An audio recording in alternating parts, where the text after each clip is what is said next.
ଏ ସୁନ୍ଦର ପାହାଡ଼ କହିଲେ ସାର୍ ଏଠିକି ନ ଆସିଲେ ଚଳିବ। ମୁଁ ସବୁ ଶିଖିଗଲି, ଆଜିଠୁ ମୁଁ କରିଦେବି ପାହାଡ଼ମୟ।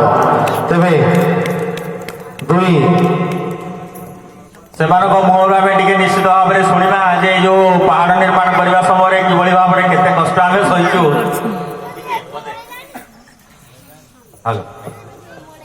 ବର୍ଷେ ହେଲା ମୁଁ ସ୍ୱପ୍ନ ଦେଖୁଥିଲି ଯେ ଆମର ଏଇଠି କେମିତି ଗୋଟେ ଶିବ ଠାକୁର ଏହା ହୁଅନ୍ତେ, ମୋତେ ମନଟା ଭାରି ଖୁସି ହୁଅନ୍ତା।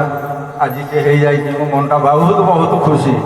ବୋଲ ଶଙ୍କର ଭଗବାନ କି, ଶଙ୍କର ଭଗବାନ କି, ମହାଦେବ କି, ମହାଦେବ କି। ଶୁଣିଲ ନା, ପ୍ରକୃତରେ ରହସ୍ୟଟା ଆଜି ଜଣାପଡ଼ିଲା। କାହିଁକି ମୂଳରୁ ଶେଷ ଯାଏଁ ସବୁଠାରୁ ବେଶୀ ପରିଶ୍ରମ କରିଛନ୍ତି। ହେଲେ ବହୁତ ବହୁତ ଧନ୍ୟବାଦ। ଏମିତି ଏକ ପୁଣି ମାନେ ସୃଷ୍ଟି ହେଇଥିଲା। ଥରେ ରାଗିକିରି ଶୁଣିଲ ନା କହିଲେ ଆଉ ଡାକିକିରି